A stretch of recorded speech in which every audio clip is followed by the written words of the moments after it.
우리가 이 성경을 보면 수많은 인물들이 등장을 합니다.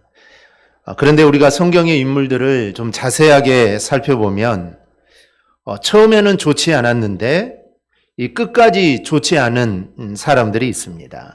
그런데 이런 사람들은 성경에 많습니다. 우리가 주일 오후 예배를 통해 살펴봤던 이 북이스라엘의 왕들이 거의 대부분 이렇습니다. 처음에도 좋지 않았는데 그의 마지막도 이 좋지 않은 그런 왕들이었습니다. 그런데 이에 반해 처음에는 좋았는데 또 마지막이 좋지 않은 사람들이 있습니다. 이 남유다의 왕들을 보면 보통 이렇습니다. 처음에는 하나님을 잘 섬기다가 이제 나라가 부강해지고 또 모든 일들이 잘 되다 보면은 하나님을 배반을 하게 됩니다. 그래서 이 끝이 좋지 않은 왕들이 많습니다. 이 대표적인 인물이 이 솔로몬입니다. 솔로몬의 시작은 얼마나 좋았는지 모릅니다. 그는 왕이 되어서 성전을 건축하고 또 하나님께 일천번제를 드리게 됩니다. 그때 하나님이 그의 꿈에 나타나셔서 내가 너에게 무엇을 줄까라고 물었을 때 그는 부귀영화를 구하지 않고 백성들을 잘 다스릴 수 있는 지혜를 구합니다. 그런데 이 구함이 하나님의 마음에 너무 맞았습니다. 그래서 하나님은 지혜뿐만 아니라 그가 구하지 않은 부귀영화까지 넘치도록 부어주십니다. 그런데 이랬던 솔로몬이 우상을 섬깁니다. 그래서 그의 마지막은 하나님이 기뻐하시는 모습이 아니었습니다. 그런데 이와 반대로 처음에는 미약했는데 그리고 처음에는 정말 부족했는데 또 마지막이 아름다운 사람들이 있습니다. 대표적인 인물을 뽑으라면 이 다윗을 들 수 있습니다. 다윗은 이 시작은 정말 미약했습니다. 다윗은 목동이었습니다. 즉 왕이 될 수 없는 인물이죠. 그런데 그 다윗이 임금이 됩니다. 그리고 이스라엘 역사상 가장 강대한 나라를 만들게 됩니다. 그런데 또 다윗과 비슷한 인물을 또 한 사람 뽑으라면 우리가 사울을 들 수 있습니다. 사울도 이 시작은 미약했습니다. 그리고 그는 정말 겸손한 사람이었고 아버지에 대한 효성이 정말 애틋한 사람이 이 사울입니다. 그리고 이 보통 사람보다 이 머리가 하나 더 위에 있을 정도로 정말 용모가 걸출한 사람이었습니다. 그리고 하나님은 그를 이스라엘의 초대 왕으로 삼게 됩니다. 근데 왕으로 뽑혔을 때 이 사울은 숨어 있었습니다. 그 이유는 자기는 왕이 될 만한 인물이 아니라는 겁니다. 즉 베냐민 지파고 자기 지파는 너무 연약하기 때문에 나는 왕이 될 수 없다. 그래서 숨어 있었습니다. 즉 그는 겸손했던 인물입니다. 이렇게 시작을 했습니다. 그런데 하나님이 함께 하셔서 시작은 미약했지만 왕의 위엄을 갖추게 됩니다. 그럼 쭉 이런 삶을 살았으면 정말 좋았을 텐데 사울은 금방 하나님으로부터 버림을 받게 됩니다. 즉 그가 교만했기 때문입니다. 그래서 사울에 대한 이야기는 그 시작은 정말 아름다웠으나 그 끝은 안타까운 모습이 되어버리고 맙니다. 이 부분이 다윗과 다른 점입니다. 즉 시작은 어찌 보면 다윗보다 사울의 시작이 정말 더 미약하였고 더 겸손했는데 이 끝은 완전하게 다르게 됩니다. 그가 왕으로 세움을 입는 데까지는 이렇게 아름다운 이야기가 나옵니다. 특히 왕으로 세움을 입었을 때 이 사울을 비방하는 사람들이 있었습니다. 베냐민 지파에서 어떻게 왕이 나올 수 있느냐. 그래서 그를 비방하는 사람이 있었는데 그때 사울은 화를 내지 않았습니다. 그때는 실질적으로 왕이긴 하지만 왕의 이런 위엄이 없었기 때문에 어쩔 수 없었다라고 우리가 생각할 수 있지만 이제 나중에 이 암몬 나하스를 제압하고 이제 왕으로서 위엄을 갖추게 되었을 때 다른 사람들이 그때 이 사울을 비방했던 사람들을 죽이자라고 이렇게 말을 하죠. 그런데 사울은 그들을 다 용서해 줍니다. 그런데 그런 왕이 된 지 2년 만에 사무엘을 대신하여 제사를 지내므로 하나님께 버림을 받습니다.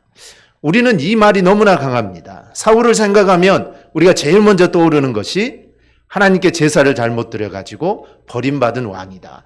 이게 너무 강하기 때문에 이후 사울이 어떤 일을 했는지 잘 기억을 하지 못합니다. 사울은 40년 동안 왕위에 있었습니다. 근데 그가 버림받은 것은 왕이 된 지 2년째였죠. 그래서 38년 동안 아마 수많은 일들이 있었을 겁니다. 그런데 우리는 그 일들을 잘 기억하지 못합니다. 하나님께 버림받았다는 이 인상이 우리에게 강하게 남아있기 때문입니다. 그리고 실제로 이 전쟁에 나가서 보여준 그의 모습은 이스라엘로 하여금 이 공고함에 빠지게 했던 겁니다. 아마 그 아들 요나단의 믿음이 없었다면 아마 이 전쟁에서도 아마 졌을 겁니다. 그래서 우리가 기억하는 사울은 이 실패한 왕입니다. 하지만 오늘 본문은 이 사울 왕의 업적에 대해서 여러 가지를 이야기를 합니다. 지금까지 사울이 잘했던 일들을 기록을 합니다.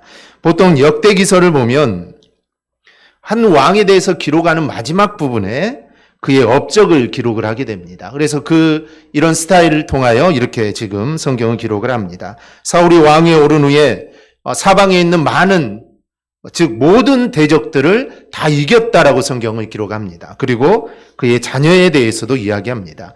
결국 사울 왕의 이 치적에 대해서 한마디로 정리하면 오늘 본문 47절 8절입니다.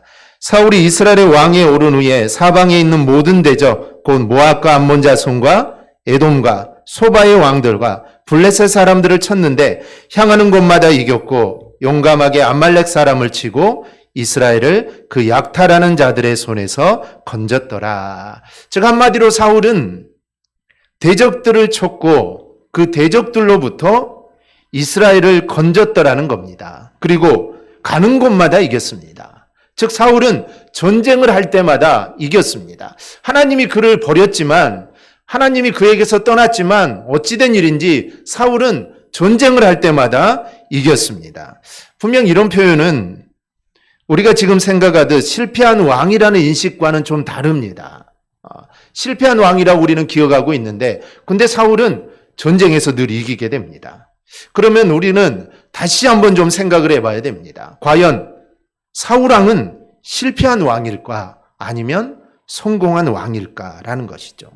아마도 오늘 본문을 보지 않았으면 몰라도 오늘 본문을 본 이상 우리의 대답은 쉽지 않을 것입니다. 그래서 오늘은 우리가 이런 문제를 통하여 우리가 자칫 놓치기 쉬운 것이 과연 무엇인지, 그리고 이 사울 왕에 대한 이런 치적의 기록은 우리에게 무슨 생각을 하게 하는지 우리가 오늘 성경 말씀을 통해 함께 살펴보려고 합니다. 먼저 함부로 판단하는 자세를 우리는 지향해야 합니다. 우리는 무엇을 보든지 이 흑백 논리로 보는 경향들이 있습니다. 어떤 일이든 다양한 정황이 있기 마련입니다. 그런데 우리는 그런 다양한 정황을 보면서 종합적으로 판단하기보다는 그것이 맞는지 아니면 틀린인지를 우리는 따지기 시작합니다. 그래서 그것이 맞다라고 판단이 되면 다른 것은 아예 보지 않고 전부 다 맞는 것이라 생각을 합니다. 그리고 반대로 그것이 틀리다라고 판단이 되면 모든 것을 돌아볼 것도 없이 그것은 틀리고 버려야 되는 것이다라고 생각을 합니다.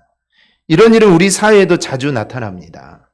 상대방이 내 편이다, 그 사람이 내 편이라고 생각이 되면 그 사람이 행동이 옳든 그르든 별로 중요하지 않습니다. 무조건 그 사람을 지지하고 응원을 합니다. 그런데 반대로 상대방이 내 편이 아니다라고 생각이 되면은 이유 불문하고 거부하고 배척합니다. 이런 일들이 선거 때 자주 일어나는 일이죠. 내 편이면 무조건 옳습니다. 내 편이 아니면 따지지 않고 무조건 반대를 하게 되죠. 그래서 우리가 사울에 대해 생각하기를, 야, 사울은 나쁜 사람이다, 사울은 실패한 사람이다 라는 생각이 우리를 자리 잡고 있어서 사울 왕에 대해 희망적인 이야기를 대하게 되면은 그러지 않을 거야, 설마 사울이 그랬을까, 이런 생각을 하게 됩니다. 즉 이미 실패한 왕, 하나님의 저주를 받은 왕이라는 평가를 내렸는데 이런 긍정적인 표현을 보니 오히려 이런 일들은 우리에게도 거부감에 다가옵니다. 따라서 실패한 사울에 대해서 이런 성공적인 기록이 나오는 것을 보면서 우리는 어떤 일이나 사람을 대할 때 이게 맞다 아니면 틀리다라는 흑백 논리로 접근하는 우리의 이 모습을 우리는 반성을 해야 합니다. 실패한 사울 왕에게도 충분히 의미 있는 일들이 있을 수 있습니다. 하나님께서는 그런 일들까지 다 잘못됐다라고 말하지 않습니다. 오히려 그런 좋은 점에 대해서는 우리가 따라가기를 원하십니다. 그럼 사울 왕에게서 이 긍정적인 평가를 받을 수 있는 일들이 무엇이 있을까요? 우선 이스라엘을 모압, 암몬, 즉 이스라엘 그 주변에 있는 모든 나라들로부터 이스라엘을 건져낸 것입니다. 이들은 이스라엘을 둘러싸고 있는 족속들로 이스라엘을 정말 끊임없이 괴롭혔던 나라들입니다. 그래서 이들을 이겼다는 것, 그래서 이스라엘을 건져냈다는 것은 사울로 인해 이제 이스라엘이 새로운 왕국, 즉 왕정 국가의 털을 잡는데 큰 기여를 했다는 것을 우리가 알 수가 있습니다. 또 52절에는 이스라엘의 군대 조직에 대해서 이야기를 합니다. 사울은 사는 날 동안 늘 블레셋과 싸웠습니다. 블레셋과 늘 싸우게 되죠. 그래서 주변에 있는 이방 족속들로부터 나라를 지키기 위해서는 당연히 강한 군대를 조직을 해야 됩니다. 즉 군대가 있어야 그들을 이길 수 있고 나라를 지킬 수 있습니다. 그래서 사울이 왕으로서 잘한 것은 힘이 있거나 용감한 사람들을 보면 사울은 그냥 보내지 않았습니다. 즉 그들을 불러다가 이 군대로 조직을 하죠. 그래서 늘 이 군대 편제를 날마다 새롭게 했던 것입니다. 이스라엘이 하나님의 왕국으로 나아가는데 이 부분은 아주 중요한 부분입니다. 즉 왕이 없을 때는 이 사사가 나라를 구하기도 하고 또 사무엘이 나라를 구하기도 했지만 이제 왕이 세워졌기 때문에 왕을 중심으로 군대가 있어야 합니다. 그래서 사울이 군대를 조직한 것은 아주 잘한 일입니다. 이렇게 우리는 사울 왕이 군대 편제를 새롭게 함으로써 그리고 이방 나라들로부터 이스라엘을 완전하게 지켜낸 일에 대해서는 우리가 의미 있게 우리가 받아들여야 합니다. 저는 사울이 이런 긍정적인 모습을 보면서 대강교회를 돌아보게 됩니다. 사울은 나라를 세우기 위해서 이 강한 군사력을 만드는 일을 했습니다. 저는 이것을 정말 교회 안에 어떠한 어려움이 있더라도 이거를 이겨나갈 수 있는 이 단단한 응집력이라고 저는 생각을 합니다. 그리고 외형적으로도 정말 교회다운 모습을 갖춤을 통해 비록 바람이 잦아도 비록 흔들리지 않는, 즉 쓰러지지 않는 그런 모습을 갖추는 거라고 저는 생각을 합니다. 요즘 교회들이 얼마나 많은 어려움을 겪습니까? 코로나19로 인해 또 이단으로 인해 정말 어려움들이 많습니다. 그런데 이러한 어려움에도 불구하고 교회는 굳건하게 서 있어야 합니다. 즉 교회는 절대로 흔들려서는 안 됩니다. 그런데 그럴 수 있는 것은 성도들이 하나가 되는 정말 이 단단한 응집력에 저는 있다고 생각을 합니다. 그래서 서로가 믿어주고 또 격려해주고 관심 가져주는 모습이 있을 때 교회는 외부로부터의 어떠한 어려움에도 흔들리지 않고 굳건하게 서일 수 있습니다. 이런 교회를 세웠는가를 생각해 보면 아직 부족한 것은 사실입니다. 우리가 좀 더 노력을 해야 합니다. 그런데 우리에게 있어야 중요한 것은 교회가 어떠느냐 또 성도가 어떠느냐 하는 이런 판단하는 모습이 있어서는 절대로 안 됩니다. 교회를 바라볼 때 부족한 것이 왜 없겠습니까? 각기 개성이 다른 사람들이 모여 있으니 당연히 부족한 부분들도 많고 또 내 마음에 들지 않는 부분들도 있기 마련입니다. 그렇다고 그런 부분에 대해서 우리가 판단하는 것은 절대로 안 되는 겁니다. 우리가 생각해야 할 것은 어떤 사안에 대해 또 그리고 사람에 대한 판단은 하나님의 몫이니 그런 것은 하나님께 맡기고 이것은 우리가 해야 될 일이 아니다라고 우리는 생각을 해야 합니다. 즉 우리는 믿어주고 우리는 기도해주면 됩니다. 신약시대에 이 바리새인들의 보인 모습이 바로 다른 사람을 판단하는 것입니다. 그들은 자신의 기준을 정해 놓습니다. 그래서 이 기준에 미치느냐 아니면 그렇지 못하느냐를 보고 판단을 합니다. 그리고 자신의 기준에 미치지 못하면 그를 공개적으로 비난을 했습니다. 그래서 사람들은 이 바리새인 앞에 가는 것을 무서워했습니다. 왜냐하면 바리새인들은 정말 율법을 철저하게 지키는데 그 사람 앞에 가면은 자신이 율법을 지키지 못하는 것들이 드러나기 때문에 그들 앞에 가는 것조차 사람들은 무서워했습니다. 그러나 그들은 어떻게 되었습니까? 주님으로부터 책망을 받았습니다. 자신들은 잘하고 있는 줄 알았는데 그래서 정말 하나님으로부터 칭찬을 받을 줄 알았는데 아니었습니다. 다른 사람을 판단하는 저들을 주님은 아주 무섭게 그들을 책망한 것입니다. 즉 다른 사람을 판단하는 것은 바로 내가 할 일이 아니라는 것입니다. 그래서 그들은 주님으로부터 책망을 받습니다. 야고보 장로는 이렇게 말합니다. 형제들아 서로 비방하지 말라.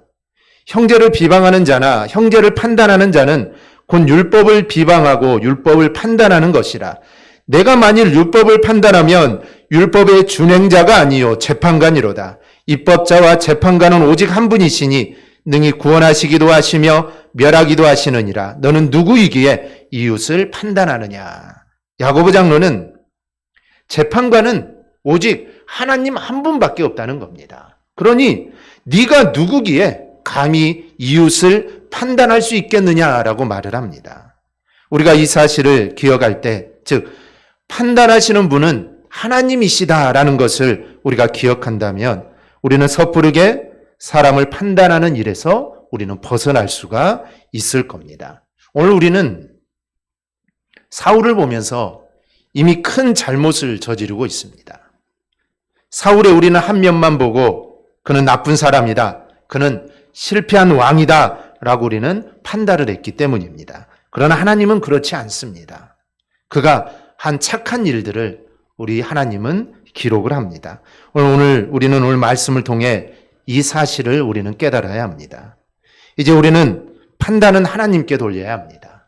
판단은 하나님께 돌리고 우리는 우리가 할 수 있는 만큼의 생각을 하는 것이 바람직합니다.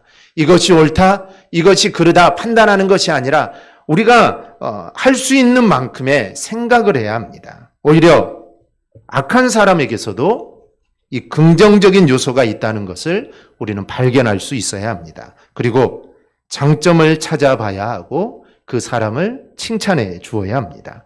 이게 바로 성도의 강점이다라고 말할 수 있습니다. 둘째는 사울이 보인 한계에 대해서도 우리는 정확하게 알아야 합니다. 우리가 오늘 본문을 통해 볼 때 사울 왕이 주변 이방 민족들을 쳤다라는 말과 그로 말미암아 이스라엘을 그 약탈하는 자에게서 건졌다. 이거는 긍정적인 표현입니다. 그런데 우리는 이 표현법이 가지고 있는 이 한계를 알아야 합니다. 왜냐하면 이 표현법은 분명 승리와 구원의 표현이지만 이 표현법은 어느 특정한 시기에 주로 쓰였던 표현법이기 때문입니다. 그것은 바로 이 사사시대의 표현법입니다.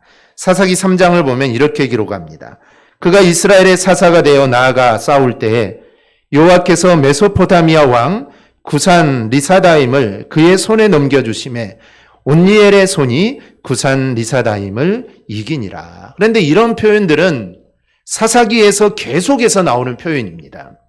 즉 주변에서 괴롭히는 이방 민족들을 사사가 용감하게 싸워서 그들을 이겼다라는 표현입니다.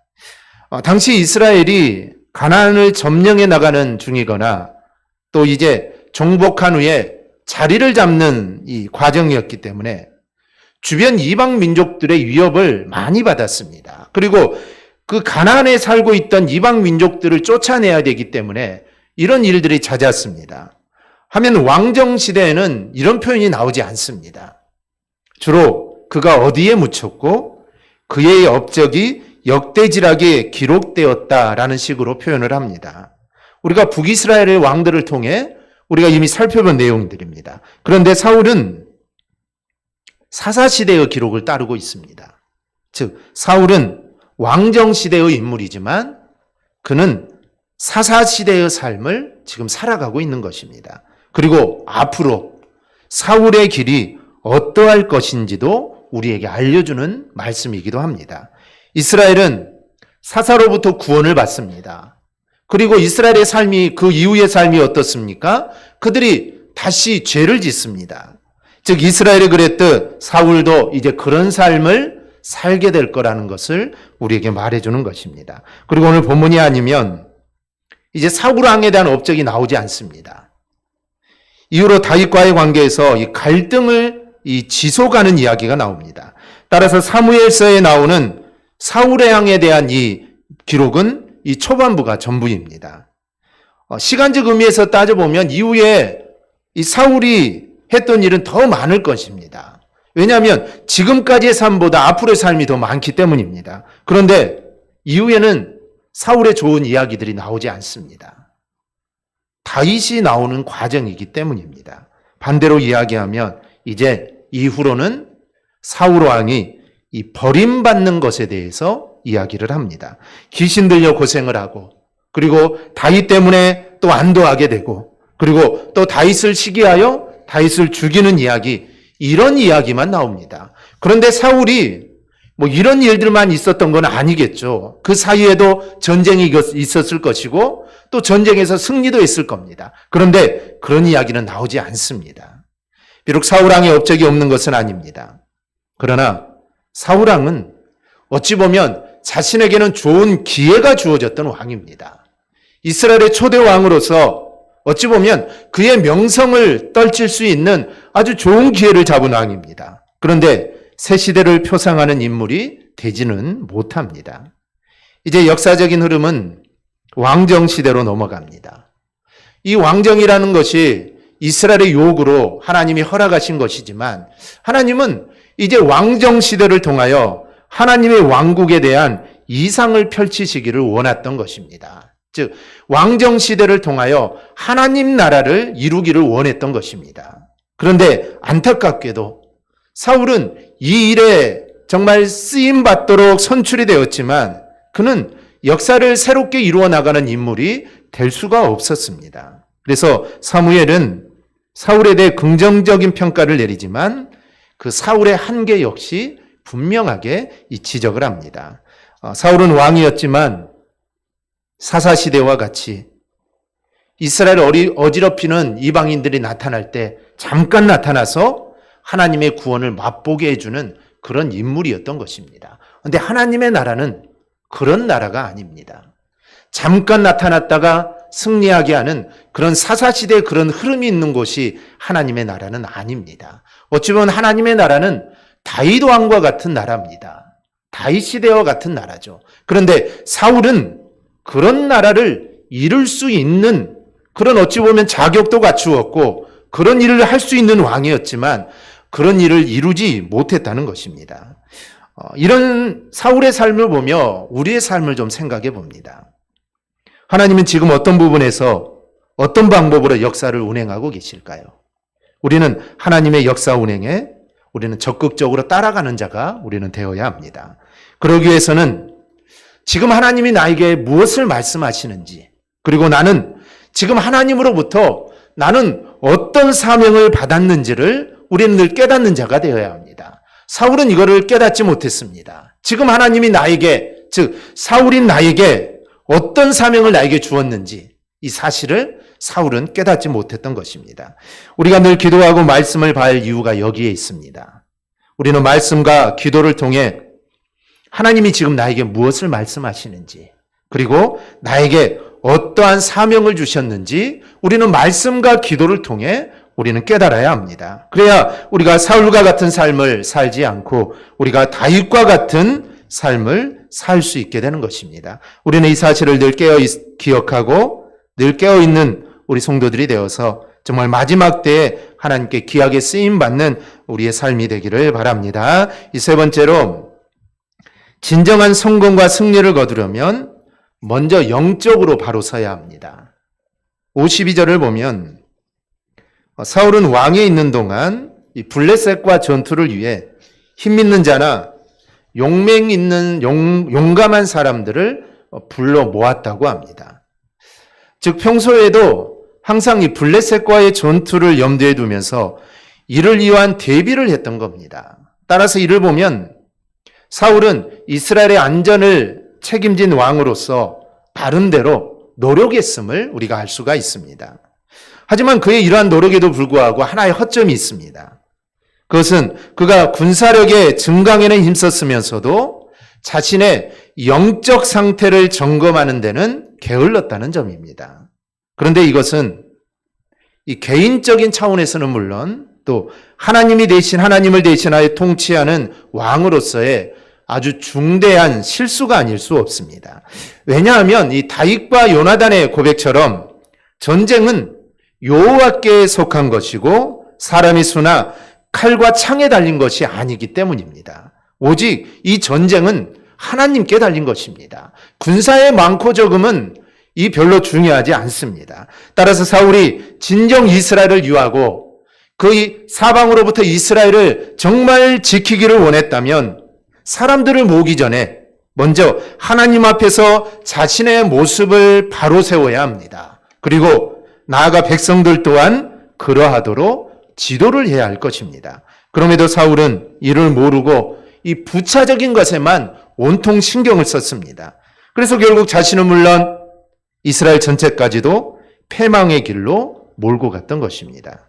그러기에 역대기 기자가 이 사울왕의 실패의 원인을 지적하면서 한마디로 이렇게 말합니다. 그가 말씀을 지키지 아니하고 하나님께 범죄했기 때문이다.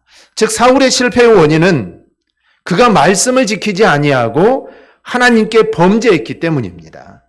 그리고 이러한 점에서 사울은 그의 뒤를 이은 다윗 왕과 아주 선명한 대조를 이루게 됩니다.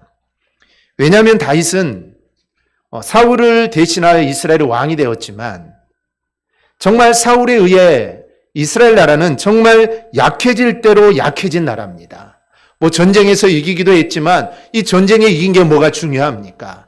이스라엘의 그 신앙은 이미 땅바닥에 떨어진 상태입니다. 그런 나라를 다윗은 물려받게 됩니다. 그런데 그런 나라를 물려받았음에도 불구하고 다윗은 언제나 하나님 중심으로 살아가므로 그는 가는 곳마다 승리를 거두게 됩니다. 그래서 하나님께서 아브라함에게 약속하신 이 가나안 땅을 너와 너의 후손에게 주겠다라는 이 약속을 이루는 바로 왕이 되게 됩니다. 즉 그 가나안 땅을 온전하게 차지를 하게 됩니다.